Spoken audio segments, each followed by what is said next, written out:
podcast. Eh bien, c'est parti pour notre deuxième exploration d'aujourd'hui. Nous avons le plaisir d'accueillir Cali Benetos, qui est codirectrice du CAS en conception de projets e-learning. Elle va nous faire une exploration qui s'intitule « 20 minutes pour concevoir une formation en e-learning ». C'est bien ambitieux. Ouais, c'est bien ambitieux. Voilà, mais c'est à peu près le challenge que nous avons presque eu à l'université pour passer les cours en ligne si rapidement. Donc, je suis ravie qu'on en apprenne un petit peu plus là-dessus. Merci de m'avoir donné cette occasion de présenter cette formation. Et puis, c'est vrai qu'on avait prévu au départ de faire quelque chose face à face, puis en live, et de faire une petite activité avec des post-it et autres. Et on a dû s'adapter. Et puis, comme beaucoup d'autres, puis je vais tenter quand même de faire un petit exercice avec vous, de vous mettre un petit peu en activité, d'explorer. Et comme on l'a dit, l'idée étant d'explorer avec un cas simple, un petit peu qu'est-ce que ça veut dire de mettre une formation en ligne. Dans quel processus est-ce qu'on va s'impliquer? Je voulais quand même d'abord vous présenter, vous dire qu'est-ce que c'est notre CAS, pourquoi est-ce qu'on a développé ce CAS, qu'est-ce qu'on parle lorsqu'on parle de projet e-learning. Derrière ça, c'est un mot qui cache beaucoup de choses, beaucoup de représentations.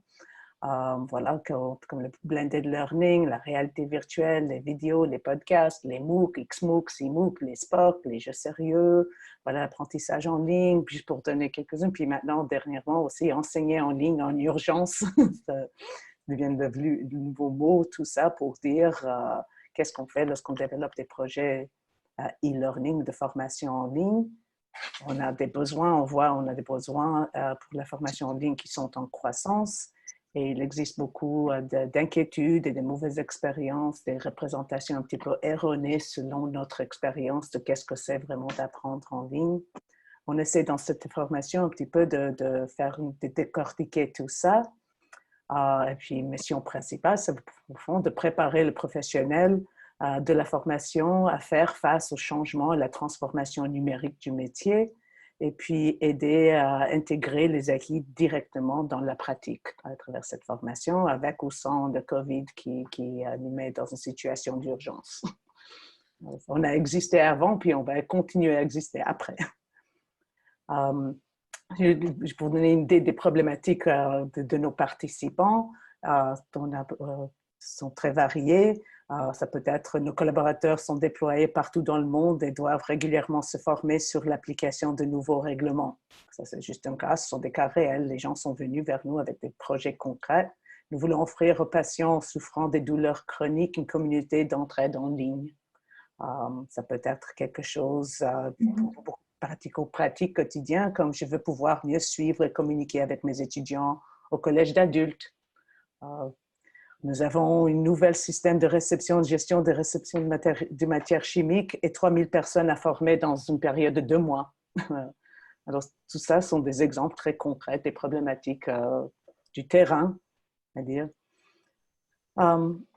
Mais ce qu'on fait à travers cette formation, c'est vraiment de faire que les participants arrivent avec leur situation, leur contexte bien précis, ou parfois pas très bien précisé, mais quelque chose qui est à définir à travers cette formation. Et avant tout, développer une formation en ligne demande de s'impliquer dans un processus de conception. Dans un processus de conception pour aligner un petit peu les acteurs, les objectifs, les solutions technologiques et pédagogiques avec le contexte et les besoins de chacun de ces 3 parties qui sont les acteurs, les objectifs et les solutions techniques, d'être sûr que tout est bien, s'articule bien et répond aux besoins du contexte. Je vais vous mettre dans une situation très pratico-pratique, comme j'ai dit. Il y a un lien que j'ai ici. Je sais que Aïdobal l'a partagé dans le chat quelque part, si j'ai bien compris. Sinon, si vous êtes des gens qui ont aussi leur portable à côté, autre, je vous invite d'aller vers ce petit Padlet. C'est un outil qui nous permet de participer directement en ligne, d'écrire. Ne vous inquiétez pas trop, c'est pas très complexe. Et puis, en plus, c'est une façon d'explorer aussi comment on travaille dans la conception en ligne, de formation en ligne lorsqu'on est à distance aussi. Alors, on va faire un petit travail collaboratif à distance. Je vous invite à cliquer, je vais faire aussi avec vous. Et lorsque vous cliquez sur ça, vous arriverez juste sur une page web. Ici, ça ressemble à une page web et je vous propose un contexte. Et j'ai plusieurs autres cartes où vous pouvez répondre à des questions, vous pouvez poser vos questions ou répondre, donner des indices de réponse. Alors, le challenge que je vous pose, c'est d'imaginer que vous êtes en charge, maintenant, vous êtes responsable de créer une formation dont l'objectif, c'est, à la fin de cette formation, les participants vont pouvoir dessiner et préparer une affiche, un poster à imprimer qui communique de manière efficace un message d'intérêt public. Voilà, ça c'est l'objectif principal de cette formation. C'est une formation qui doit durer entre 8 à 10 heures. Et puis, ça peut avoir une durée limitée, c'est-à-dire ça doit faire 4 fois par an. Alors, il y a un début, une fin, mais comprend 8 à 10 heures de travail et il y a une évaluation qui est faite. Et ça peut varier entre 50 et 300 personnes. Alors, et puis après, j'ai découpé un petit peu en 5 parties ici, essayer de répondre à ces questions ou de poser plus de questions si vous en avez, parce que peut-être ça ne décrit pas suffisamment pour vous le contexte. Vous avez des questions que vous vous posez. Alors, je vous donne quelques minutes et moi, je vais aussi suivre ce que vous mettiez. Et puis après, on pourrait faire un retour et revenir dans notre salle principale pour en discuter ou si vous avez d'autres questions. Mais je vous invite, ça je vais le laisser ici pendant deux jours. Alors vous pouvez revenir après et poser d'autres questions ou partager vos idées. Alors pour ajouter un commentaire, vous n'avez qu'à cliquer ici. Et puis après, ça vous donne l'opportunité d'ajouter votre commentaire. Kali, serait-il possible d'agrandir ton écran? Il est demandé. D'agrandir mon écran. Ce que je pourrais faire, c'est, je vais tenter d'agrandir le texte. Mais sinon, si vous êtes sur votre ordinateur, vous avez aussi la possibilité d'agrandir. Si vous voulez participer, voilà, je vois que quelqu'un a mis un lien entre deux cartes. Oui, je pouvais joindre les cartes aussi si vous pensez que ces cartes sont liées. Je vois que quelqu'un a posté une carte ici que je viens de bouger au centre. Comment savoir que mon contenu n'existe pas ailleurs? Voilà, c'est une très bonne question. Je bouge. Voilà, on peut s'amuser à bouger les cartes. Voilà, si vous avez des questions générales que vous ne connaissez pas, je vous invite, juste pour ne pas trop, après avoir trop de cartes sûres, de poser dans la carte en haut qui est en rose. C'est un endroit général où vous pouvez poser des questions d'ordre général si vous avez besoin d'avoir plus d'informations ou quelque chose. Par exemple, là.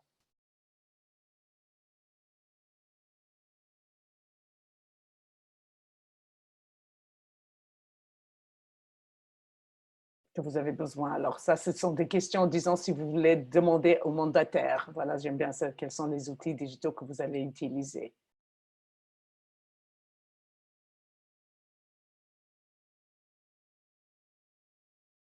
Alors, mais ici, je vais vous mettre, c'est vous, quels sont les outils? Je peux vous tourner la question, quels sont les outils que vous pensez vous devez utiliser ou avoir à votre disposition pour pouvoir mettre cette formation en œuvre, comme vous l'envisagez?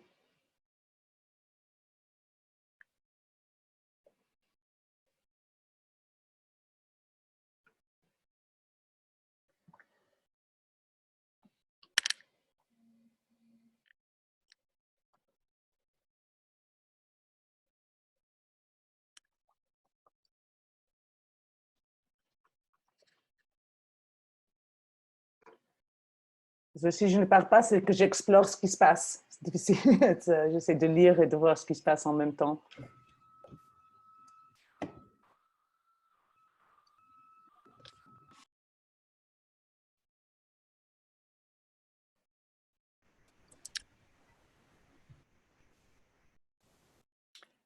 Peut-être, Kali, Ouais. il y a des participants qui continuent à Ouais, ouais, qui rentrer dans la alimente, salle, ouais. Ah oui, OK. qui ne savent pas forcément pourquoi il y a un grand silence. Oui, oui. Oui, pour ceux qui entrent maintenant, on est en train, en fait, si vous voyez dans le chat, il y a un lien vers un environnement qui s'appelle Padlet, où on a proposé un scénario principal, c'est-à-dire un scénario, un cas, une situation où on doit former 50 à 30 participants par session, offrir environ 4 sessions par an et une formation de 8 à 10 heures qui forme les participants à dessiner, préparer une affiche à imprimer qui communique de manière efficace un message d'intérêt public. Alors, puis après, il y a plusieurs cartes que j'avais proposées dans lesquelles je vous demande de participer et ajouter vos suggestions. Et sinon, de poser des questions plus générales si vous n'avez pas suffisamment d'éléments pour pouvoir répondre. C'est bien que de les poser aussi dans la petite carte en haut à droite, quand quelqu'un a très bien demandé qui sont les participants, âge, provenance, etc., le public cible, quel est le budget dispo, quelles sont les connaissances techniques préalables des participants, exactement. Est-ce qu'un cours similaire, mais en présentiel, existe déjà? Qui finance cette formation? Quel indicateur vais-je utiliser pour savoir si le résultat souhaité est atteint? Donc ça, c'est une des questions dans la carte un petit peu en bas, qui est comment allez-vous vérifier ou confirmer que les participants ont atteint l'objectif? Et on a plusieurs suggestions pour aller voir. QCM, on a des 10 questions par thème. J'aime bien. On est tous alignés maintenant en train d'essayer d'apprendre comment faire des QCM rapidement. Exercice en autocorrection, voilà, étant donné la finalité de la formation, que les participants puissent mettre en pratique ce qu'ils ont appris en rendant une affiche, par exemple, avec un travail écrit individuel d'analyse de leur affiche. J'aime bien cette réponse parce que ça renvoie à l'objectif, ça essaie d'articuler l'évaluation avec l'objectif principal comme il a été annoncé.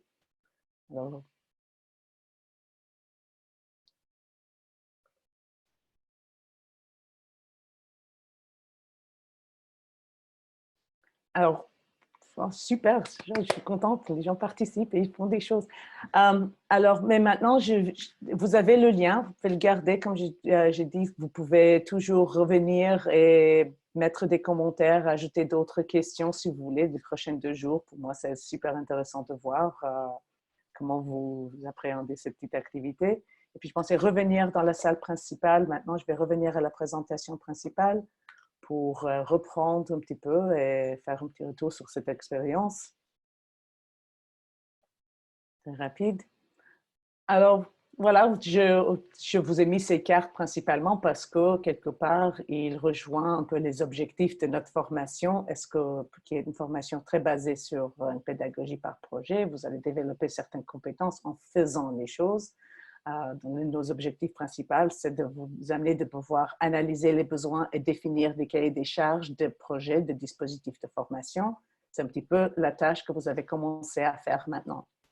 De définir, beaucoup de vos questions étaient autour de la définition du cahier des charges, de définition du projet. Vous avez aussi commencé à concevoir la formation un petit peu. On l'a vu sur les modalités. Certaines personnes, j'ai vu une réponse de faire ça dans des petites sessions de 2 heures en présence, en ligne. Avec d'autres, on dit de découper en exercices, en petits exercices avec des vidéos. Voilà, tout ça sont des choix que vous faites en fonction de comment vous pouvez percevoir les objectifs et comment vous pouvez organiser cette formation. Et plusieurs options sont possibles qui dépendent après, comme vous avez très bien demandé, qui est le public cible, quelles sont leurs connaissances préalables, quelles sont leurs compétences numériques aussi, si on veut faire quelque chose dans un environnement numérique. Alors, tout ça sont des bonnes questions à se poser exactement pour mener son projet.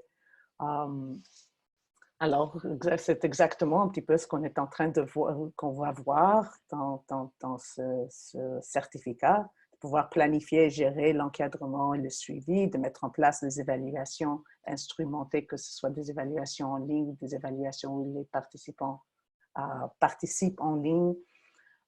Et puis après, de concevoir des pédagogies innovantes et adaptées au contexte et à la situation. Les spécificités de cette formation, c'est vraiment que c'est une pédagogie par projet. Dans les temps normaux, c'est une formation hybride, dont on a une journée thématique avec 2 jours à distance qui sont accompagnés à distance et on répète ce schéma une dizaine de fois avec 5 jours qui font un module central et puis après 5 autres ateliers thématiques à choix.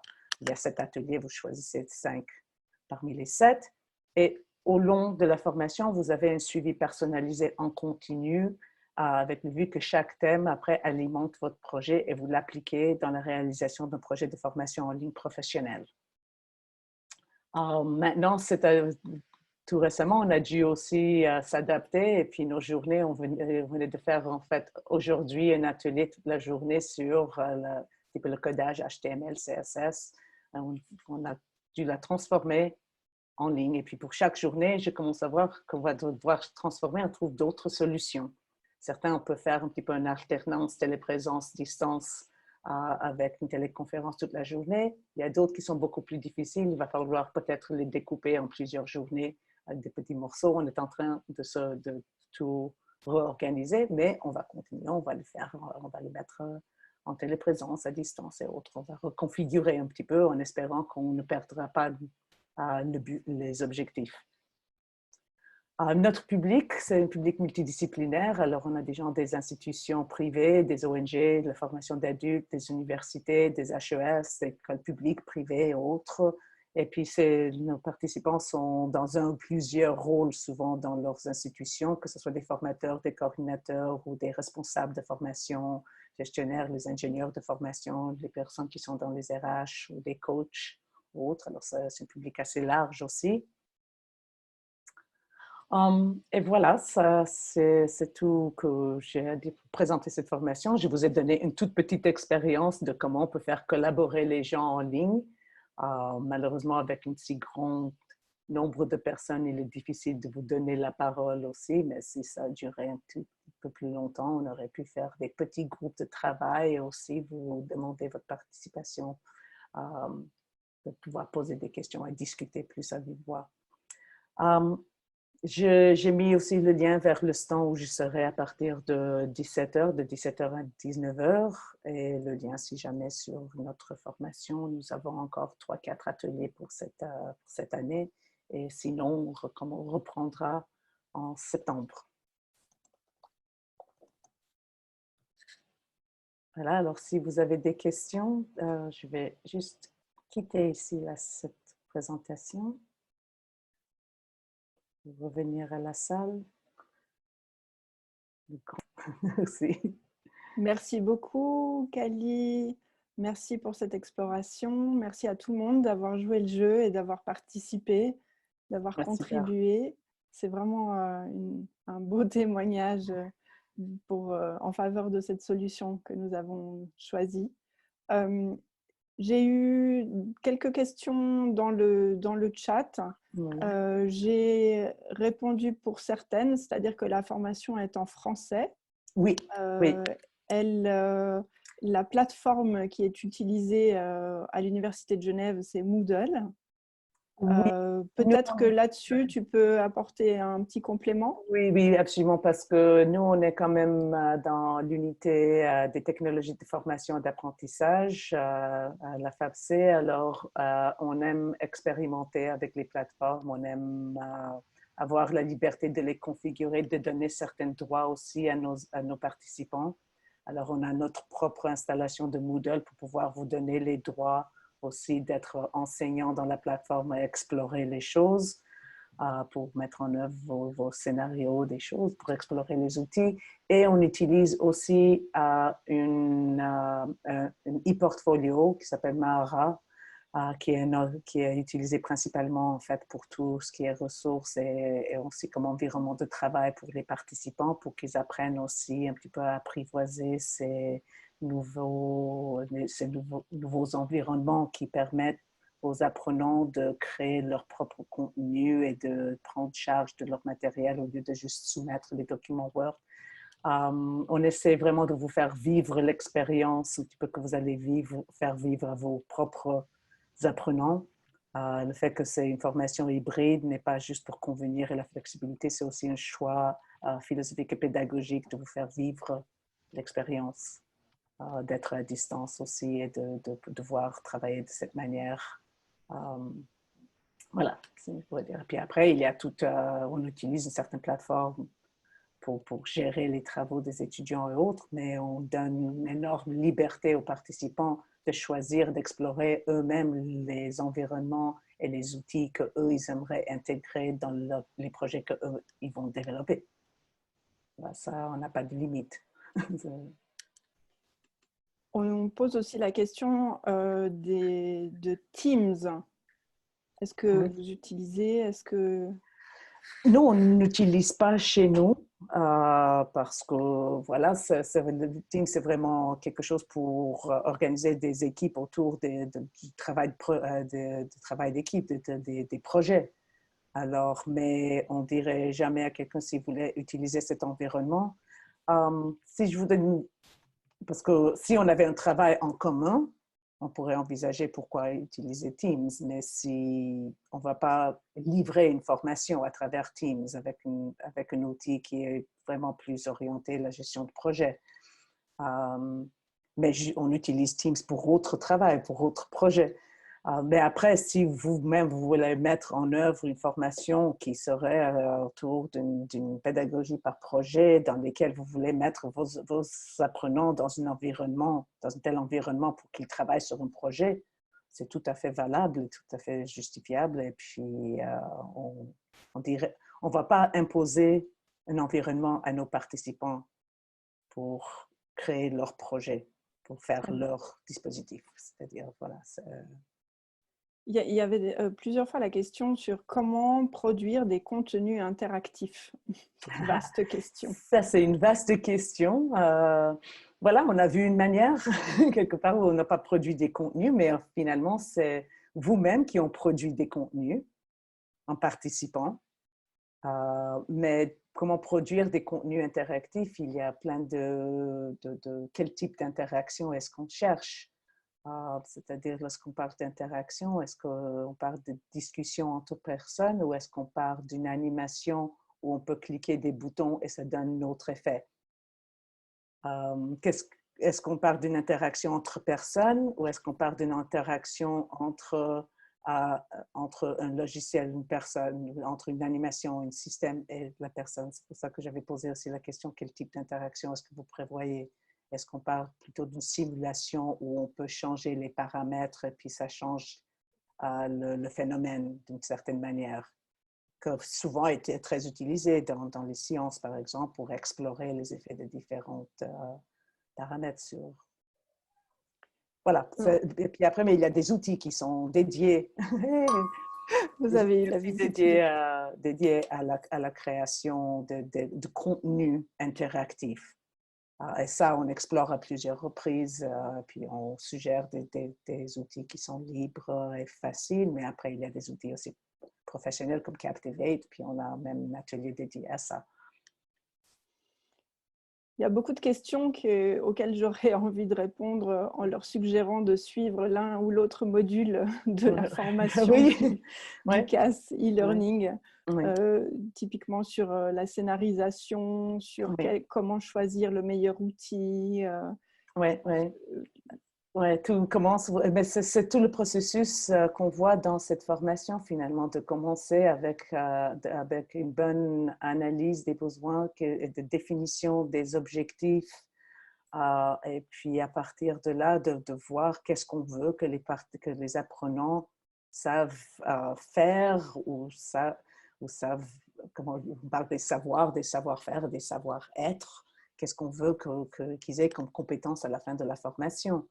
Et puis après, de choisir les approches qui permettent de développer ces compétences et permettent aussi aux équipes enseignantes de pouvoir observer et de pouvoir de voir des indicateurs de cet apprentissage. Quelque part, tout ça, c'est un travail à construire. C'est le travail qui est construit au long de cette formation. Et après, on commence dans la deuxième partie, on commence vraiment à réaliser, à choisir les outils spécifiques, à choisir les types d'interactions ou des contenus qu'on va ajouter pour y arriver. Je pense qu'on va pouvoir conclure ici. Je vois au nombre de questions qu'il y a de l'intérêt pour ce sujet, ce qui n'est pas tout à fait étonnant et dans les circonstances actuelles. Je pense que voilà, je vais remettre le lien du stand sur lequel Kali Benetos sera maintenant disponible pour vos questions. Je vous encourage à la rejoindre le temps qu'elle fasse quelques pas pour changer de salle. Ouais, et puis, j'y serai à partir de 17h parce que je dois aller m'occuper d'une autre salle qui est en cours en ce moment. Alors, à partir de 17h, oui. on a pris note. Oui. Merci beaucoup pour cette exploration. Merci à tout le monde pour votre participation. Oui, merci infiniment. Ça a bien fonctionné. C'est bien. Je suis contente. Pour ce qui concerne cette salle d'exploration, elle va continuer à accueillir des explorateurs qui vont vous accompagner. Nous continuerons dans une dizaine de minutes et ce sera cette fois l'archéologie classique, une science du futur, point d'interrogation, qui nous sera présentée par le professeur Lorenz Baumer et Patricia Birchler. À tout à l'heure. Merci, au revoir.